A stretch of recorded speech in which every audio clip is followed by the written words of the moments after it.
Shalom, and welcome to a message for the Parsha for Parshat Beha'alotcha.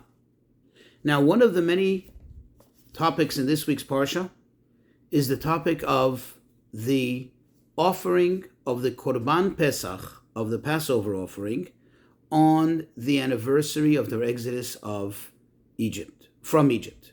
And that is, quote, the second year that they were in the desert. Remember that ever since the exodus from Egypt, the Jewish calendar year, at least for purposes of the holidays and as the purposes in the chronology of the Torah, begins from the month of Nisan, the month of the Exodus, the month of Pesach.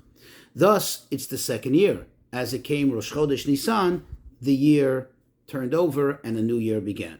And the Torah tells us as follows. It says, Hashem spoke to Moshe in the desert of Sinai in the second year from when they left Egypt. And he said, quote, may the Jewish people make a Korban Pesach. May they make the Passover offering. And then it goes on telling us that they made the offering. And there were several people who were impure. They were ritually impure because they came in contact with a dead body. And they came to Moshe and they said, Moshe, why should we lose out? Lama nigara. Why should we not get the opportunity and have the privilege of being part of the Passover offering, such a wonderful mitzvah? And Moshe said to them, I will ask the boss. I will ask Hashem. And he comes back to them. He says, Hashem said, yes, indeed, there is a chance for makeup, to make this up. And that is called Pesach Sheni, the second Passover, meaning exactly a month after the 14th of Nisan, on when the original first and main Passover offering should be offered, that is the eve of the Seder night. Exactly a month later, those who could not have done it then due to the fact that they were either ritually impure or for whatever reason they couldn't make it close enough to the tabernacle or later on to the Holy Temple, they will get an opportunity to make it up on the 14th. But here's a very interesting question, and it's a very obvious question that pops up. We are now in the book of Bamidbar, the book of Numbers. This is already the third Parsha, the third reading, the third week in the book of Bamidbar. If you go all the way to the beginning of Bamidbar, the very beginning, look at it, and what it says over there is, quote, Hashem spoke to Moshe in the desert, notice again, in the desert of Sinai, in the first of the second month. Notice, first of the second month of the second year.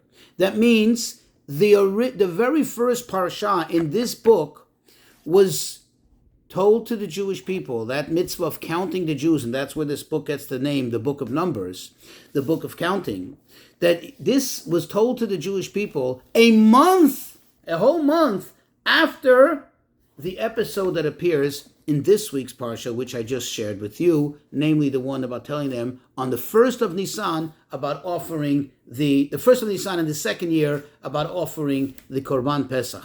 Why is that the case? Why? And we know that in the Torah there's no absolute, and it's not necessarily always in the chronological order as it happened. But why would Hashem choose to tell this to us later, so much later, in the third Parsha,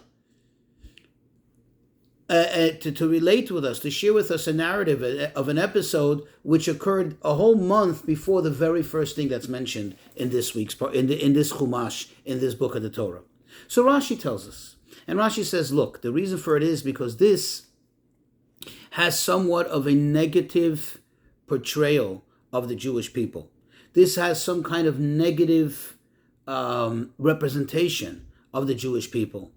And therefore Hashem didn't want to put it first. He didn't want to open the book with this because this is somewhat negative about them. What is the negativity in this? What is not so good? The answer is because for all the 40 years that the Jews were in the desert, for the duration of the time that they spent in the desert until they entered the Holy Land, this was the only Passover offering that they offered. This was the only real Passover that they celebrated. The other ones, maybe they didn't eat chametz, maybe they ate matzah, but they did not offer the Passover offering, which is really the mainstay of the Passover celebration. Thus, it has a negative connotation, and therefore Hashem held it until now and threw it in, kind of sandwiched it in later. It should be a little, less conspicuous. It shouldn't stand out as much.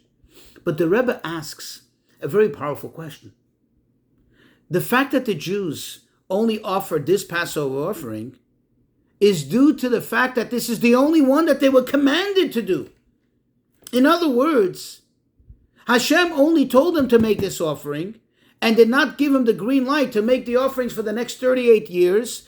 And it was only when they entered Israel that, all the mitzvot, not only this mitzvah, but all the mitzvot went into effect and when became active, and that's why they did it then. So the reason they didn't do it for 38 years is because Hashem never told them to do it.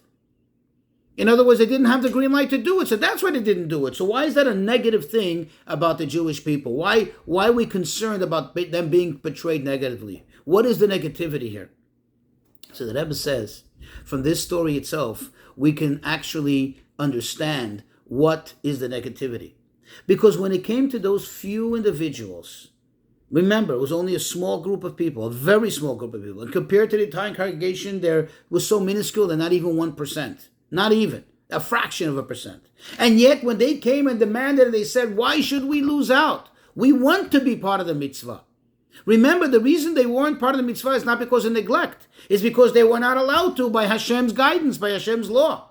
And yet what did they do? They demanded. They showed an interest. They expressed a desire, their heartfelt desire to be part of it. And what happened as a result? Hashem gave us the special mitzvah of the second Passover, which has such a tremendous lesson that nothing is ever lost. A Jew can always make up. A Jew can always make amends. This is the point. The Rebbe says the negativity here is that we're told to do the first one. They did it. They weren't told to do the others. They didn't do it.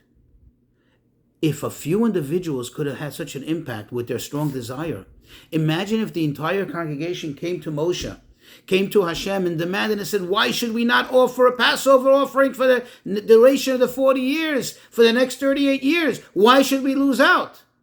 Well, certainly Hashem would have told them, that's what I wanted to hear. Go ahead, make the Karban Pesach. This is what I wanted to this is the feedback I wanted to get. This is what I wanted to find out that you really, really want to do it. So the message is that we don't wait until we're told to do something. We don't say, okay, I wasn't told to do it, I don't have to do it. But when it comes to serving Hashem, when it comes to utilizing an opportunity to do a mitzvah, or even moreover, to create an opportunity to do a mitzvah, what's the most imperative, as we see from this story, as the Rebbe explains, is to show an interest, is to express our desire, is to push and say, this is what I want, I really want.